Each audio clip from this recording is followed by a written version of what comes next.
All right, dear friends, books out. We are on page 4 of our books, and we're going to finish off the Kli Yakar. Let's recap very quickly what we did last class, although it's online so you can watch it there as well. I'll be sharing the links for all the classes so you can watch them and send it to your parents, give them some nachat, right? Tell them you actually spend the money they're spending is actually going somewhere. Show it to your grandparents, fine.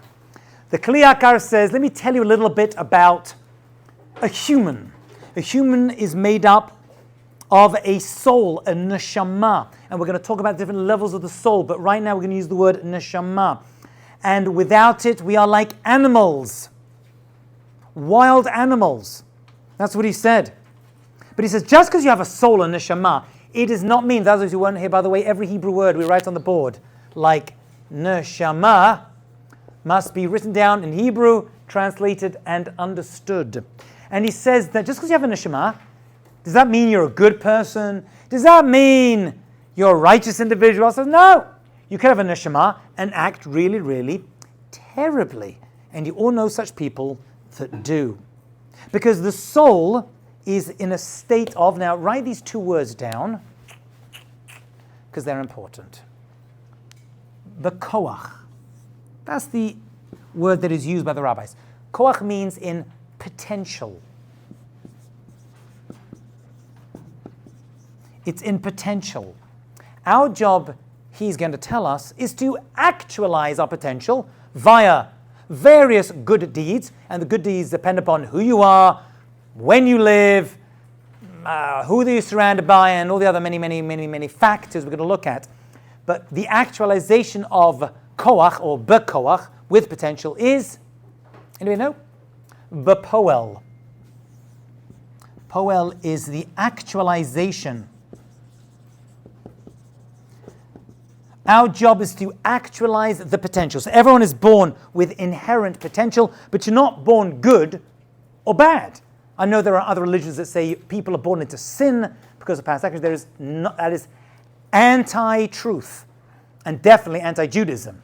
Okay? A person is born with various character traits, various characteristics, various inclinations, various skills that you can have. You see that very early on when you have children, right? You notice that some are born, with certain characteristics, and you can pick it up from day one. Actually, with some of my kids, from hour 1. Some come out screaming and shouting and continue screaming and shouting throughout their teenage years. And some come out very, very quiet, and you don't hear from them in their teenage years. Unfortunately, that's the minority of them. Most of them you hear very, very clearly. Right? Yes? Don't we say potential is yacholet? Potential, we say, is also yacholet. Yeah. It really is bekoach. That was my mistake. But it's called yachol as well. From yachol, bekoach is really what he refers to it as. Okay? Fabulous. So he says it's merely a potential. Ein neshama bo bepoel ki im bekoach levad. That's it. And if a person doesn't try to work on themselves, whatever that means, we're going to figure out this semester in great detail about what they do, what they say, what they eat, how they eat. I mean, all this is going to, be part of it. Then you're not actualizing your potential. And this is all of humanity, because at this point, we're at creation, right? There's no Jews yet, is there? Right? There's everyone. So that's what we're doing right now, okay? And that is a person's job. So he says, everything comes down in the last paragraph, and he says, the Torah teaches us or reveals to us. What is the Torah telling us? The Torah is going to reveal to us how to actualize our potential as Jews. Okay, and actually the entire world, right, can be maximized and become complete through their actions. Everything comes down to a person's actions, he says. I put that in bold on page 4, 3rd paragraph down. It all comes down to ma'asim, your actions. Okay? You're not born good or bad, you act good or bad. There is no bad person, per se. They're just people who make bad decisions. Right? There you go. And that's why it does not say, it does say about the creation of everything in creation, it was tov, but the word tov is not used to describe creation of mankind, because mankind wasn't born good. It wasn't born bad. It was just created as a blank slate waiting to be written on. So the word tov, he says, is written about days and various creatures, but is not and does not use to describe mankind, because mankind is not good. It's not bad. It just is. It just is. Are we good? Fabulous. Let's travel to Italy. Oh, if only. I love Italy. Any Italians here? No? I've got students. Oh! We're from Milan. That's different. That's not Italy. I'm talking Rome, Florence, Firenze, Roma. That's what I'm talking about. I have students this semester. My first ever student, after 25 years of teaching here, from Hungary. And my first ever student from Peru. How cool is that? There's Peruvian Jews. Yeah. Peruvian Jews. Imagine that. So like 2,000 of them. The only other Peruvian I ever met was, you're not going to know this. Who was from deepest, darkest Peru? Even she didn't know this. Paddington Bear. There you go. A little bit of trivia. Before you arrived in Great Britain, he actually came from Peru. Written by Jewish people who based him upon the Jewish refugees you used to see in the train stations coming from Europe on the kinder transport as a side point. That's what he's based upon. How cute is that? Anyway, in Italy there was a great rabbi called Moshe Chaim Luzzatto. He was a great Kabbalist, by the way. He took a lot of Kabbalistic teachings and put them down into books and made them very accessible. One of his Kabbalistic books is called the Derech Hashem, the Way of God. The Way of God. And in this book, he talks about very deep ideas and makes them very juicy and understandable. We're going to use them a little bit this semester when describing some very deep ideas, including Mashiach, including the Neshama, and including Tchiat HaMeitim, which is going to be very tough. But we have to get there. And he says it the following way. So he's now discussing the idea of the Neshama and the struggles that it deals with. And he says like this. He says, God decreed, Gazra Chachma Oleona. The great wise wisdom, that's God, described that a mankind, only humans, not animals, only humans, mankind, Adam, are made up of two very different opposites. Two very different opposites. One of them is called the neshama, and it is sichlit. It is intellectual, and it's pure, and it's brainy, and it wants good things. That's the neshama, which actually is located in the moach, the brain. We're going to do this again, but just so you have it. It's located in the brain, in the moach. Right? That's where it is. And it is spiritual in nature. And it wants good things. It wants to be enlightened. It's the bit of you that wants to get up in the morning to go to class on time. It's not the bit that wants to stay up watching TikTok videos till 3 a.m. That is not the brain, right? That's a whole different part of your personality. Okay? That is the neshama. And that's one side. The other side is the guf. The guf. Okay? The guf is the body, and it's going to include different levels of neshama. So just take it as the guf right now. It is the physical, right? As what he calls the chumriyut. The physical aspect to a person. So we humans are really, really weird, like you didn't know so already. Because we're made up of two opposites, physical and spiritual. So not just like two parts, it's two hafachim, two completely opposite sides. One of them is spiritual and wants good stuff, and to make the world better, and to actualize potential in a good way. The other side is physical. And that's the way Adam Harishon was created. Adam Harishon himself, and you've got to say this, because if you don't say this, you have no answer to the question that he's going to ask a little bit later as to why Adam Harishon sinned. He must have been more than just a spiritual being. He must have had a physical aspect that wanted something else, right? Had to be, because otherwise, how did he sin? Truth be told, his guf was a very minor part we're going to see, and he was a lot more soul than we are. And I'll describe that when we get there. But let the Ramchal continue, because he's doing a better job than I am. And he says these two parts are in milchama, in constant battle. Right? Life is a battle.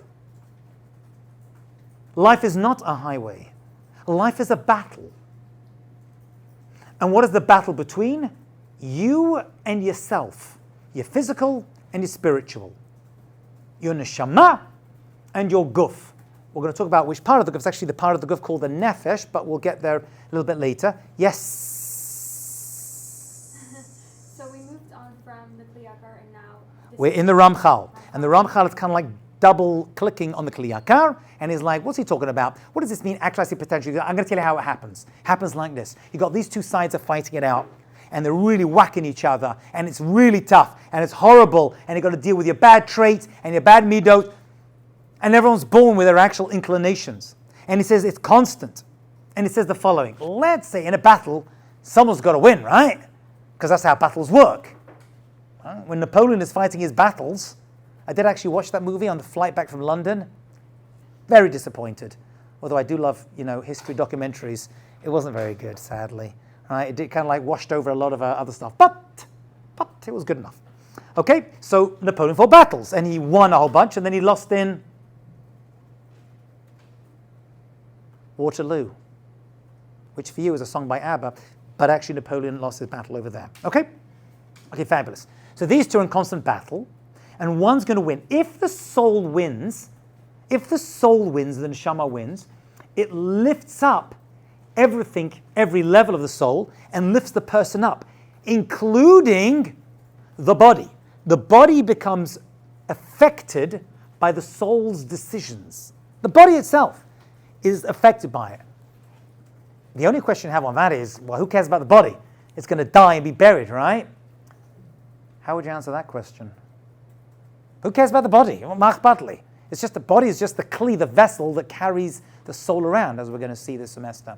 What would you say to that? Yeah. Isn't the body actually doing actions? Yeah. Without the body, soul can't do anything. But why is the body being affected? It's just letting it. It's just letting it do the actions. It's not really doing it. It's the soul that's motivating it. The short answer is, and it's very short, and we're going to have to just kind of put it somewhere in the back of your cerebellum, because when we get to Tchet HaMeitim, the body's going to return. Resurrection of the dead. Not reincarnation, resurrection. So the body has importance and inherent kedusha, holiness, because of its proximity to the soul. So the body is important. We don't kind of it's the body, poo-poo it, Somebody says, who cares about the body? It gets buried, never seen again. It's going to get seen again. So the body and soul are both important. And the body will revisit. Okay? So the body is purified by the actions that it does via the soul's desires. Yes, So Elisheva. what does that mean practically, that it lifts up the body? What does that look like? So it doesn't look like anything. We can't see it. Right? We can see actions. We can't see the effect on the soul because we can't see the soul, as we're going to see this semester soon. We can't see the soul. What does it mean reflect on So we can't see that either. We can't see that either. That it's just a aspect to it, but you will in one day. One day you will see it. That's what I mean in resurrection of the dead. But that's what he says. The body is purified what? It's pulled up. He says it's elevated when the soul prevails. It not only elevates itself, but elevates the body as well. And the person gets towards perfection. Shleimut. That's the end goal. We all want to have shleimut. From the word shalom, complete. We complete ourselves through our actions, which come about via the body and soul working together. By the body and soul working together. A lot of questions today. I like this. Yes, Miss Import. I feel like it might be a little odd. Obviously, it's a great thing that we should try to be elevated by our soul and do all these good deeds and everything. Yes. I feel like it's a little odd to say that we want to work towards Shlemut because ultimately only Hashem is. Very, very good. Only Hashem is complete perfectness in this world. However, we're meant to be B'Tselem Elokim, we're going to see, and try to be like God. Actually, we're going to see there are various traits that God has. We're going to look at 5 of them that we're meant to have as well. We're not there yet, but that's our job. Try to attain it. It's like me taking you to a concert and look at that amazing violinist. You're like, what's the point of watching him? I can't be like that. You're like, no, if you watch her play, you could be like that. Maybe not as good as, but pretty close to it. Okay? All right, let's keep going, friends. That's what we're doing, and we're finding it out. But every time the body wins, which it does, unfortunately, the soul of a person is impacted by it too. The soul of a person is impacted by the body's actions. When you do good stuff with your body, it elevates your soul. And when you do bad stuff, lo aleinu, which we all do, right? It brings the soul down. They are basically, the soul and body are connected via and he's going to say this, and he's not the only one. It's like a chain. In Hebrew, a shalshelet. Shalshelet is the Hebrew word for a chain. They are connected. It's not body and soul separate. They are put together. They are co-joined, like co-joined twins, right? And they're very different, and they want very different things. But the actions of one impact the status of the other, I guess, is the best way to put it. Okay, we good? So we nice and clear?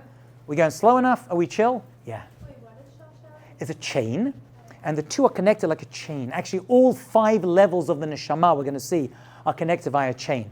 We're going to get to that, but we're still in the introductory phase. Okay, so they're connected. So what you do with your body affects the neshama. But then what's the connection? There is a connection. That's what he's saying. Are we good? Marvelous. So basically, a person will be judged upon their actions, which impact their neshama. And therefore, we have the ability to subjugate the physical to the soul and the intellect. That's what you have the ability for your actions. The metaphor which the rabbis give us, which I'm going to give you right now. We did one last class, if you remember. We did the glass blower. Remember that one? From Burano? Or was that Murano? Which one is it? Murano. Signore, it's a Murano. Yeah, Burano is the tapestry. I was there. Boring. Beautiful but boring. The glass one was much better. All right. Here's another metaphor that the rabbis use, the Kabbalists actually use to describe. It goes like this. Check this out.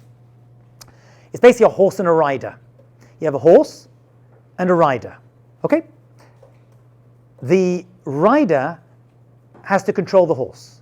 If it controls the horse, it gets to go where it needs to go. Without a horse, it ain't getting anywhere. And the horse is a wild creature unless it's controlled by the rider. That is the mashal. The nimshal, which is what you learn out from a mashal, right? The horse is the body, and the rider is the neshama. And the two are opposites. One is wild, and one wants to get stuff done. The two are battling it out. So it's the rider's job to tame the horse. It is the soul's job to tame the body. And when they do work together in synthesis, if you like it, I like this one, by the way. If you like it, the body, the rider is the thesis, the horse is the antithesis, and when they work together, you have synthesis. You like that one? Yeah. That's the way it works. We want to synthesize, because then you get stuff done. Because if the horse listens to the rider, right, it gets to go over there and pick that up and eat that. But if the horse is in control, rider, he's in big trouble. He's going to end up in New Huppertsville, which is just outside New Jersey. Okay, so we don't want to do that. Okay, so that's the constant battle, body and soul, horse and rider. That's a very famous analogy. It's not mine. Fabulous. Now he's going to move on to another piece, okay? And this is very important for our course, because now we're going to span history. This guf and neshama, this milchama, this battle is not forever. This battle, this milchama, how long does it last? Well, for a person, until they're 120. Although the way things are going right now, your kids will be living until 150, 160. So you shouldn't say meh ve'esrim, you should say nitzach nitzachim, forever and ever. Side point. No. So this idea of the battle that we're talking about between body and soul is limited into 2 times. And those 2 times are going to be called 2 different names. They are Olam Hazeh and Olam Haba. This battle between body and soul that every human is dealing with, this horrible, challenging world of bills and school and trying to make a living and the worst of the worst, dating and trying to find a spouse. All these things, or trying to stay married is another one. Right? All these things are limited, these challenges of your soul's battle into Olam Hazeh, which we already said has an absolute maximum of 6,000 years. Okay. After this point of Olam Hazeh, we're going to move into a phase of Olam Haba, where that struggle is going to disappear. According to some, according to others, absolutely minimized. Things are going to happen on the 6,000th, or we're going to see maybe even earlier. I'll explain why. Just bank that in your brain. It may come earlier, and probably will, because we ain't going to last 6,000. Right? And things are going to change from a time of hard work, Olam Hazeh, to what's going to be called Kibul Schar, to receiving reward in Olam Haba. Whatever that is. Whatever that is, we'll discuss. I know you don't know what it is right now, but we're going to discuss it, and that's going to be Olam Haba. So this battle, he says, God in his great mercy didn't say, well, you're fighting forever. He's like, no. It's not forever.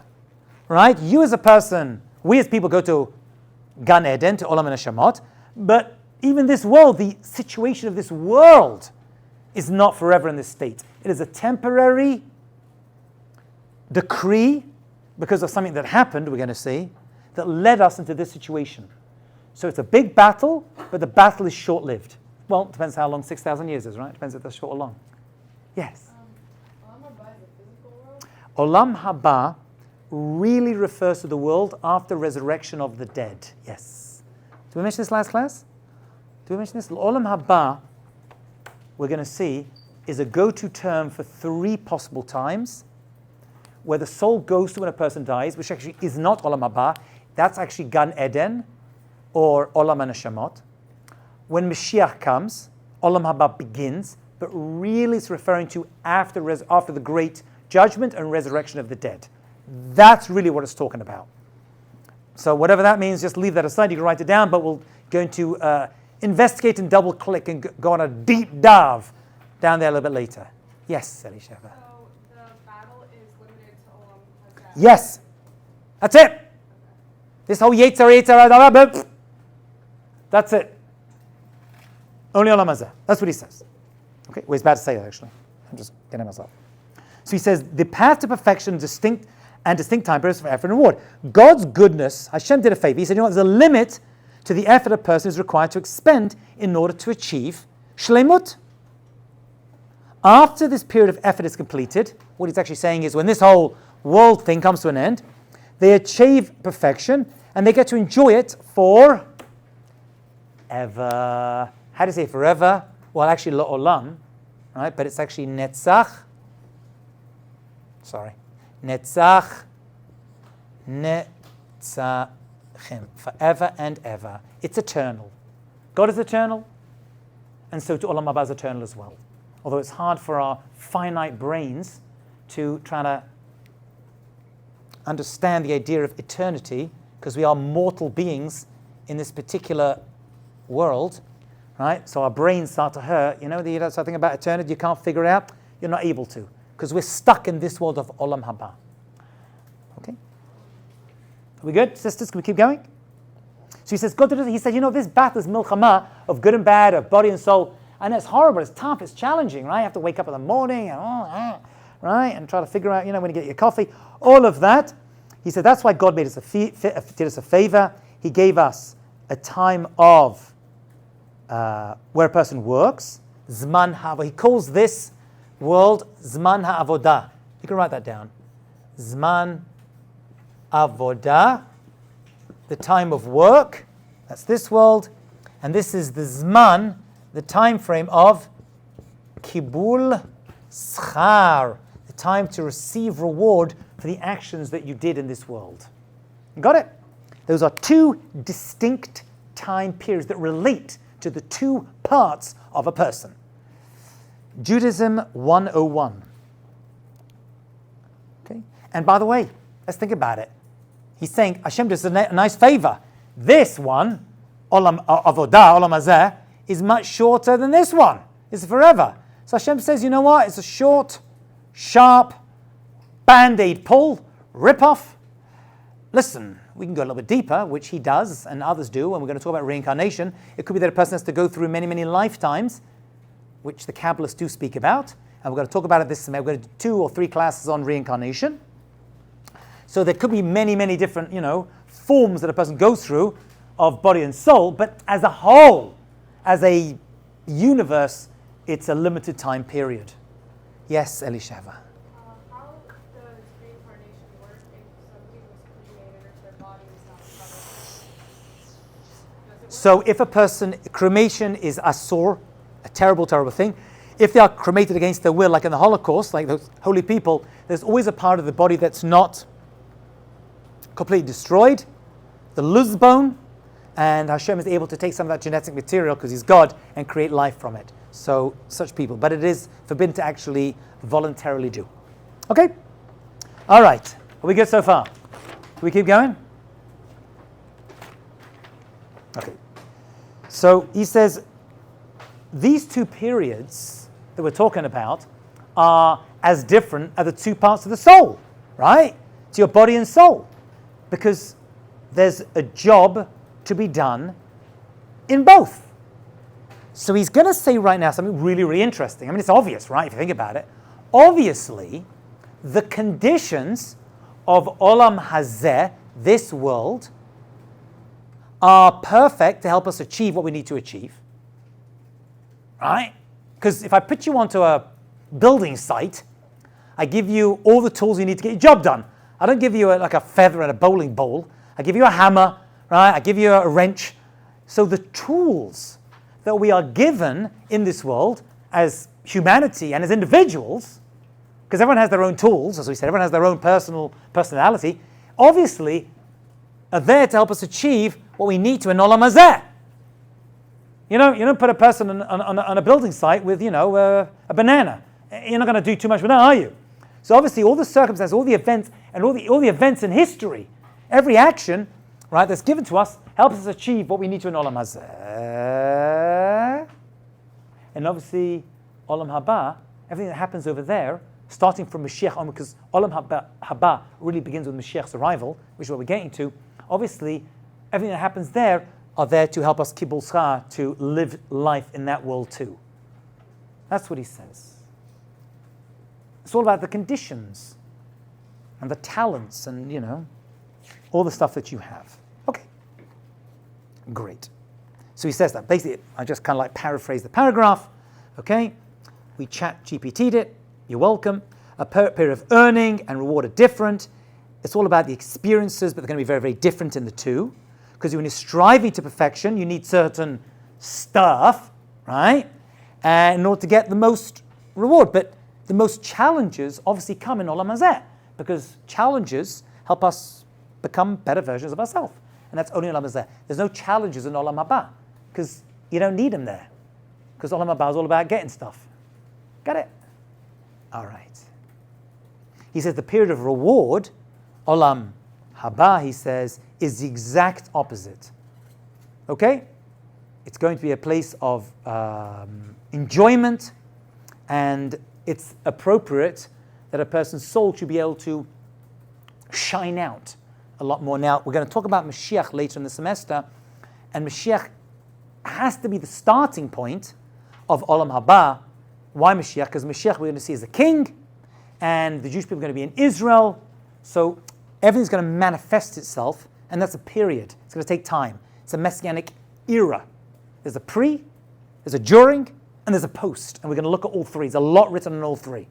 Tchat Meitim, very little written on it, but Mashiach, tons written on it, because it's an experience that is going to begin this process of Olam Haba. It takes time.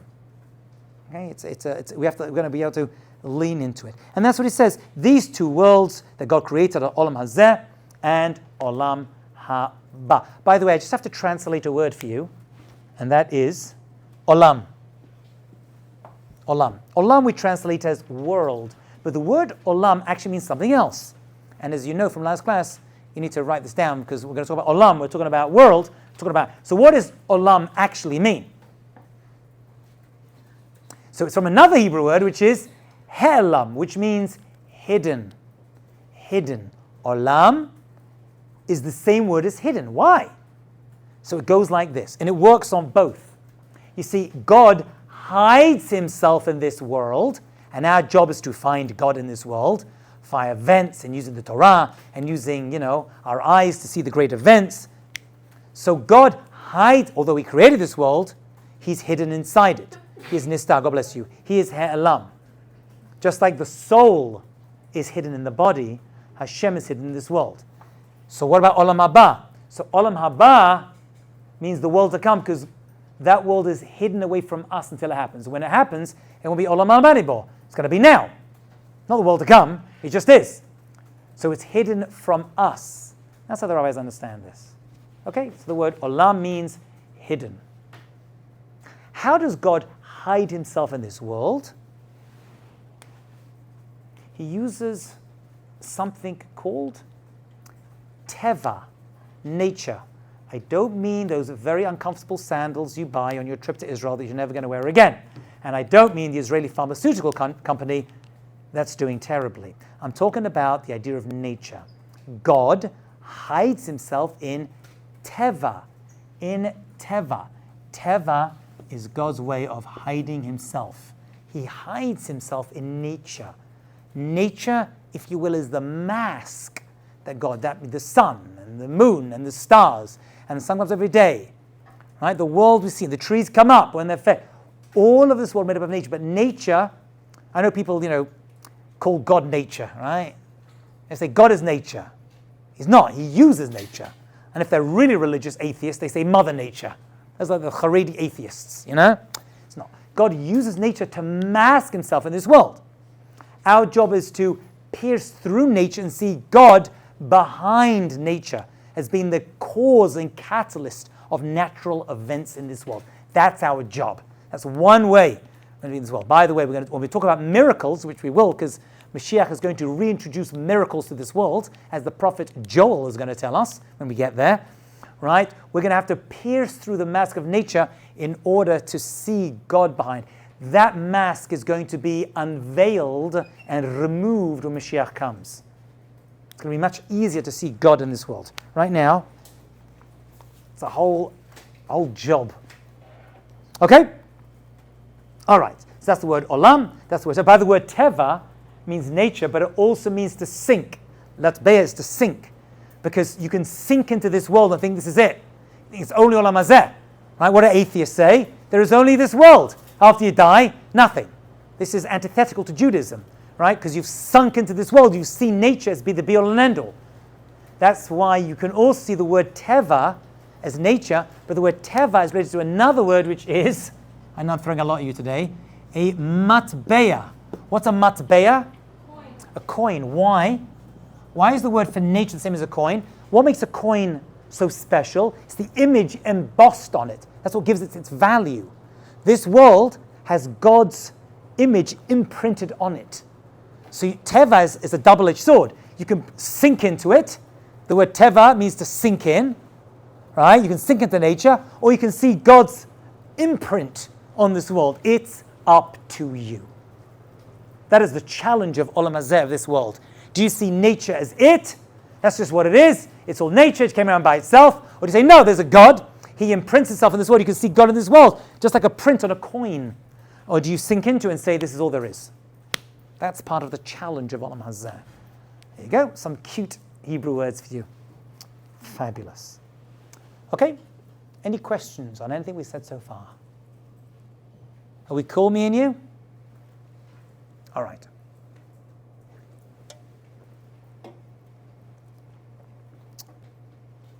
The Ramchal is going to give us a little biographical sketch as to what happened in Gan Eden. Because what I'm presenting to you over here is plan B. There was a plan A that was different to plan B. This happens a lot, by the way.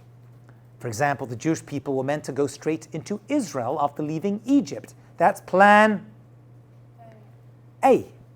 But plan B ends up being that we ended up spending 40 years in the desert because we worshiped the golden calf and we had the sin of the spies. So plan B kicked in. we have a similar situation here at the beginning of creation. Plan A was, as we're going to see, that we're in the Garden of Eden, and everything's great, and we're eating fruit, and we're hanging out, and it's all beautiful, and we can see Hashem, and it's all delicious and juicy. And then something happened. And we transitioned, he's going to say, from plan A to plan B. Let's have a look at that thing. And to do that, we have to realize that after the Gan Eden expulsion, we moved into this. Okay? So we're seeing what exists right now, but this wasn't what existed back then. Let's have a look, and we'll see about the return over there one day. He says, the person has realized that mankind has radically changed. Shinei hamin ha'enshui enine rishon. What we see today is not like was back then. Kamosh an ro'im umafchinim otata that we see now. We are on page 6, the bottom, the penultimate paragraph in the Hebrew and the last paragraph in the English. Changed nature of man after Garden of Eden. He says, I'll tell you what it is. He says, Ulam, Shinui Gadol. Shinui Gadol means there's a big change. Big change that happened. That the world is now almost unrecognizable to what was before. What is that? Vahu, Inyan Cheto Shel Adam Harishon. Aleph Dalet Hey Resh is an acronym for Adam Harishon. He says that Adam Harishon did a very big chet. Chet means a sin, a very big sin. Shenishtane, and because of this sin, there was a big change. Ha'adam, to man, va'olam, to the world. This sin of Adam didn't just change man. It's like, I know you read the Torah, he got kicked out of the Garden of Eden, that's the end of it. It wasn't like he's moving from, I don't know, New York to the suburbs. That's not what happened. Right? It wasn't like, I've outgrown Manhattan, let's go to, I don't know, New Jersey or Deal. That's not what happened. The world changed as well. Everything you see in the world changed radically. Actually, there's something that's even more radical. The biggest radical change from pre-chet, pre-sin, to post-chet is the big difference. Death. Death came into the world. According to the rabbis, death would not have existed had Adam and Rishon not sinned. People would have lived forever, whatever that means. But it wouldn't be as we see it today. That's one of the big changes. And the world itself has changed. How? I don't know. It's above my pay grade. All I know is that I look outside and I see a tree. Back then, they saw a tree, but they saw Hashem intrinsically in everything. I see the sun go up. That's a mask. What I meant to see is, wow, Hashem made the sun go up. Somehow that clarity of vision disappeared because of what happened in the Garden of Eden. Let's have a look, shall we? So he says, because of his sin, there's a massive change, Shuni Gadol, that took place, that transferred both man and the world to a very large degree. Okay, and many things have changed and had numerous effects. When we speak about man, he says, when we talk about man in his environment, we have to distinguish between man before and after. Why do I care? Who cares what happened? He made a mistake. My great-great-great-grandfather did a terrible thing, and we suffered for years because of it. Why do I care? Why is that important? Why do I have to know what he's like before the sin? Why is that even? Why am I? What was this? A discussion of like theories? Happened, 6,000 years ago. Machbatli. What's it got to do with me? Yeah. Maybe because that's what we're supposed to strive for now. Once Mashiach comes, we're going to go back to the pre-sin environment. But we're going to earn it rather than be given it. Adam Rishon was given it, and we're going to earn it. That, my dear holy sisters, is precisely what we're going to see and what we're going towards. So we have to understand it to know that's a mistake he made. Now I can learn from the mistakes. I don't want to keep making the same mistake again and again and again, because it's going to keep me in galut, right? So I don't want to do. That's part of it, right? Right? They blamed each other. We don't do that. They made a mistake. I kind of get that, but it's more than that. We're actually going back. We're going full scale. Remember the circle we did last class? We're going back to the beginning. We go back to the beginning. Go back to pre-chet, before the sin. Okay. So he said, he's going to give us a little biography of Adam Rishon and what he was like when he was first formed. He says, Hine, Adam Rishon, Be'et Yitzirato, when he was created, when the neshama was put inside the body of Adam Rishon, which happened 5,784 years ago, not when the world was created. That was millions or billions of years ago. I don't care about that. I care about creation of mankind. And that's 5,500 years ago. He says, when he was first formed, he was precisely in the state that we have discussed until now. He had a body and a soul. Hashem put a soul inside Adam Rishon. His environment, the world, also had tov, v'ra, good and bad. And he was balanced between the two, and he could choose whatever one he wanted. He had bechira. He had bechira. God created him that way, even before he sinned. Why? I'm not too sure, but that's where he was created. But you're going to have to say that the creation, his inclination to good was much, much, much, much greater than the inclination towards bad. You have to say that. But he definitely had a yetzer hara. He had a desire to do bad. Had he not the appropriate thing for him to do, hine haya ra'ui lo, ra'ui, it was fitting for him to do the right stuff. Had he done the right thing and not eaten from the etzadat, and we'll see what eating, that's why we're going to talk about kosher. Kosher, eating food, we're going to see, is deeply connected to this. So we're going to revisit this story when we talk about kashrut. All right? It's connected, but we'll get there. It's all connected. He says, had he done that, he would have become great, and he would have become even greater and greater, and his body would have become purified as the soul would have as well. And he would have got better and better and better and better and better. That's what would have happened. Okay? He would have just chosen the good, and it would have just gone on. That's why the word good comes from the word God. The two are etymologically connected, right? Because God is the ultimate good, and it got better and better and better, and that would have been it. And he would remain that way forever. That's what happened. But oh no, he had to ruin the party. It was all good. No bills, no challenges.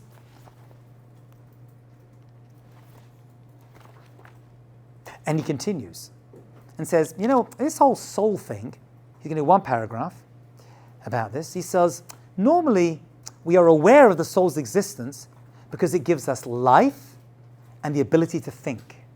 That's what the soul does. This neshama was given, I'd highlight this with your little yellow pens and write it down. This is such a Hajioff midterm question, it's amazing. How do you recognize a person's soul? It gives you life, and it gives you the ability to think. You can't feel it.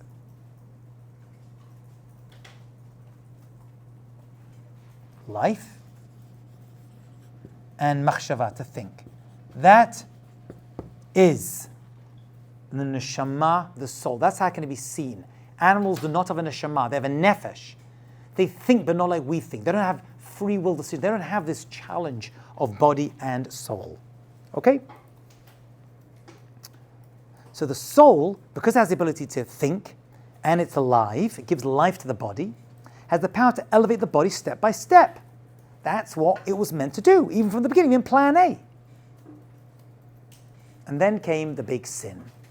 And the big sin came in the form of a nachash, a snake.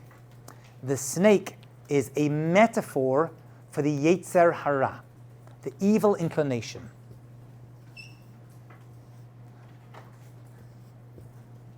The yetzer hara.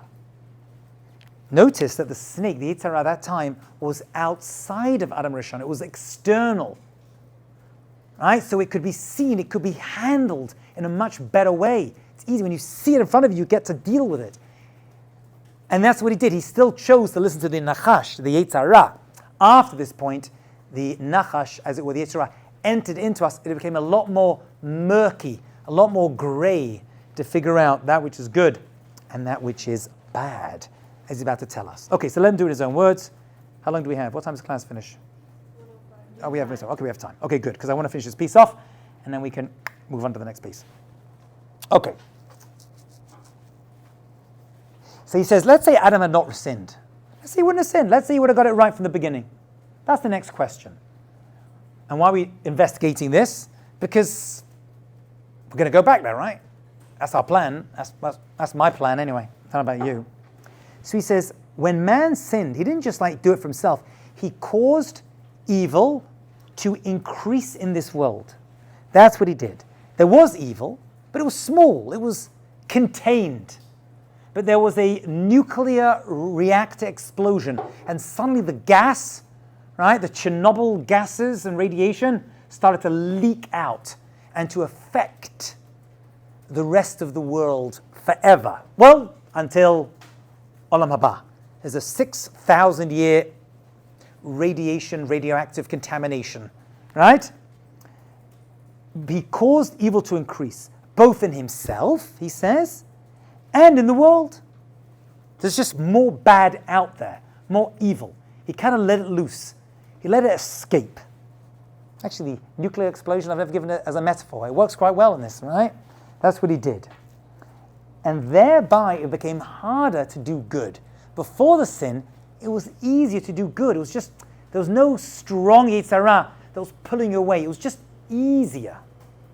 It was easier. Once the sin happened and the nuclear reactor went up and opened up, it became much, much harder. And that's what he says. At first, it was easy for man to overcome his natural faults and habits and attain perfection. Because Hashem did it there. He just made it nice and easy. Right? The only reason Hashem gives a little bit of evil was to make him be able to choose good and get rewarded for it. A little bit. But there wasn't so much bad in this world. Yeah. He was able to disassociate himself, to disenfranchise himself. Good word. From the bad that was in the world. That's the way it was. He was able to, like, there's the snake and there's me, and never the twain shall meet. Okay?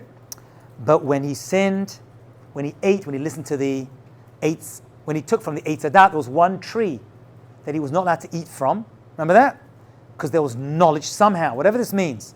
There was knowledge in that tree. And the Nachash came, and there was a temptation to take this knowledge, whatever this knowledge is. Knowledge is a metaphor for a deep knowledge that he was not meant to have access to. Why, I don't know, but there was an element of knowledge of good and bad he wasn't meant to have access to. The Nachash came along and made him do it. It came by himself and his wife, and therefore both were punished in their own way. So was the snake. These were metaphors for much deeper ideas, obviously. Right? Man, thus, we caused the evil to exist. Mankind caused the evil to exist. God didn't put it here. We generated it. There was potential for it, but it was contained. We exploded it. Okay?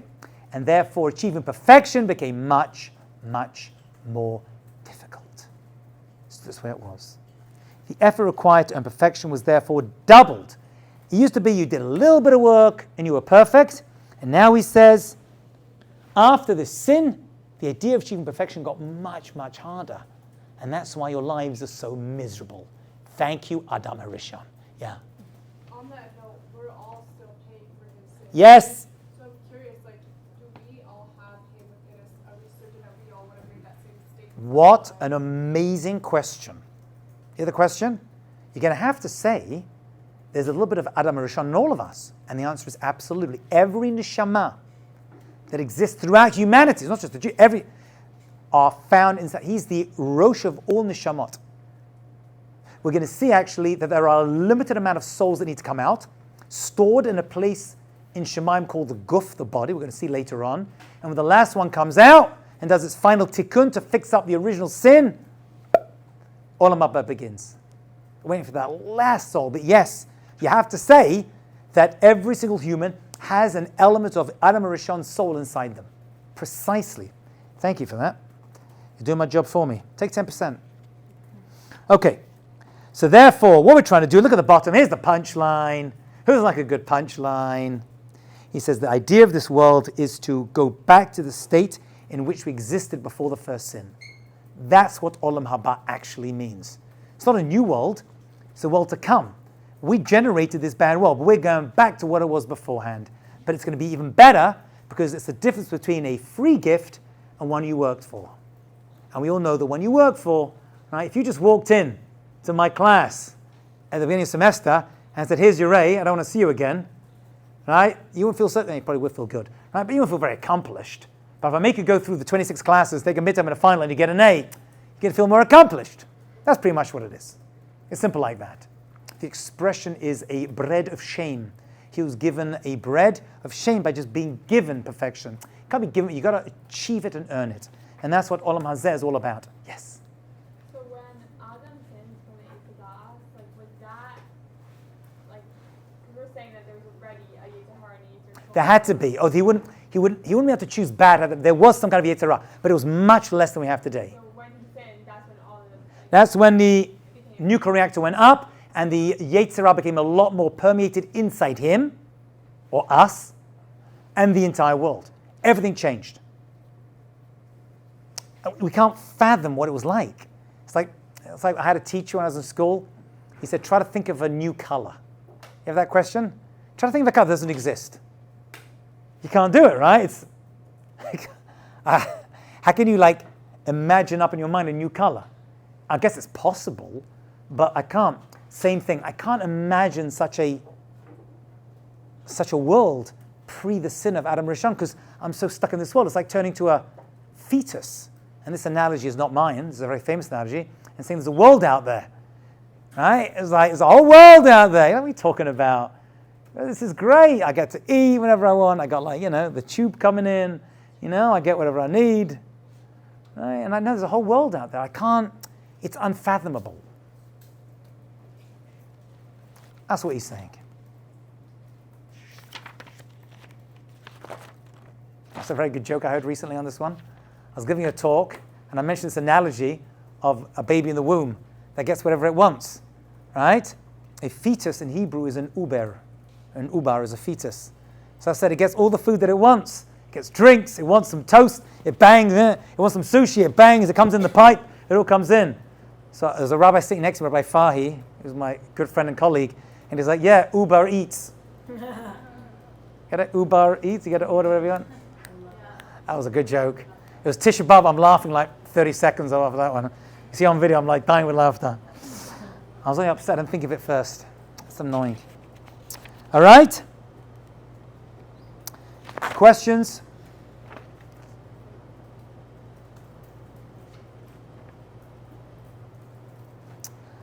Okay, so let's do one last piece, and we'll finish with this. This is the last piece we're going to do today, and we'll stop as soon as we finish this. Okay. Therefore. You know the symbol? Do they still use this symbol? Yeah. Therefore. All my notes when I was at school was like, therefore. What was this one, by the way? I think it's because, isn't it? Oh, I always thought they were the same thing. No, they're not. Oh. No, one is therefore, one is because. I forgot which one's which. That one's therefore, and that one on top is therefore. Yeah, this is, I think, because. Miss Ben Childhood. Okay. I promise you I was not a nerd. Okay, so he says like this. So God basically allowed two things to enter this world that weren't meant to be there in plan A, but happened in plan B, right? And he basically decreed through his attribute of justice that we're going to talk about in the future, but it's an introduction, that both man and the universe would have to go through a period of absence, and that is death for mankind. So the question of what changed primarily after the sin was death. Death became somehow, in some way, part of the tikkun, the fix-up to the sin of Adam Rishon. You'd have to go through death for mankind. Okay? We'd have to go through death. The separation of body and soul, basically, is part of the, what's the word I'm looking for? Part of the, that's exactly the word I'm looking for. Rectification. That word has eluded me the entire class. Should have asked you before. Part of the rectification of the sin of Adam Rishon. Right? It brings, and actually it does do that. When a person's soul leaves their body, it brings a kapara to the soul. It actually fixes the soul a little bit. And if they're great people, it affects the generation as well. So the soul would have to exit the body, leaving the body to die and disintegrate, after which the body would be built anew. When's that? That's resurrection of the dead. The soul would then re-enter the body and purify it physically. It's physicality. That's resurrection of the dead. Not reincarnation. That's a different topic. You don't need to believe in that if you don't want to. Resurrection you do. Okay? And we're going to get to that right at the end. So this idea is that the body itself and the soul will get rebuilt in the future through resurrection of the dead. Thus, it's been decreed that man should die and live again. And this is Tchiyat HaMeitim, whatever that means. And the world should be destroyed. And even the world itself is going to change as well when resurrection of the dead happens, which occurs after, at some point. We're not sure when. I'll be honest, there's different opinions. After Mashiach has arrived. Okay? That's why it says, for 6,000 years, the world would exist as it is, and for the following 1,000 years, it'll be desolate. And then Hashem will renew the world. So it's and these 6,000 years and the 1,000 reflect 6,000 years of creation, 1,000 years of the Messianic era and Tchiyat HaMeitim, which are reflected in 6 days of the week, and Shabbat, which is the next world in this world. 6 days, and then a 7th day, 6,000, and then a 7,000th. That Mashiach will begin, because he comes and says, yeah. For the resurrection of the 17, I just always get confused because if like an neshama comes back to this world, who gets that? Okay, very, very good. So you're now saying, let's say we do believe in reincarnation, which you don't have to. It's optional Judaism. I know it sounds weird. I do. Of course you do. You're Sephardi? Yeah. Of course you do. So if you do, which most people do, I mean all the great rabbis speak about it, except the Rambam. So if you do go with that, then I have a source on that at the end. Some people say the last or the greatest tikkun body that came, that's the one that gets resurrected. So then there's some people or bodies that just don't come back. Well, the soul is going to be represented by that. The 5 souls, or 200 souls more likely, to come back will be represented by that one body. They'll be able to be seen in that one body. I once said this, and some girls said, what's that? Does that mean Moshe Rabbeinu is going to come back? I'm like, yeah, we're going to see this one. And Avraham, and Yitzchak, yeah. And Yosef? I said, yeah. She goes, oh, you mean I can marry Yosef? I'm like, get married in this world. Don't talk about you getting married after Tchiyat HaMeitim. Right? Focus on Olam Hazeh. Forget about Olam Haba. But yeah, it's going to be one of those, the one that probably manifested its greatest achievements with the one that comes back. But isn't that the one that finally did the tikkun? Yeah. So then if let's say But they all did, because it's an amalgamation, it's accumulation of all those neshama coming back. No, all those bodies coming back. So all the neshama will be seen, that one neshama will be seen in those various bodies. So somehow it'll be recognizable as all of them. Somehow. I don't know how. Okay, let's stop over there. We'll pick this up next class. Did you say the Mashiach doesn't start after 600, starts after 7,000? So at the 6,000th year. Must come by then, but it'll probably happen beforehand, as we're going to see. And then there's 1,000 years of Jubilee. Well, we have to talk about what those 1,000 years represent. Those are years of Shabbat, Mashiach's here, and resurrection of the dead happens within that 1,000 years. When in the 1,000, we're not sure. All right. Have a great day, people. Well done. Was that entire thing the Ramchal? That was all.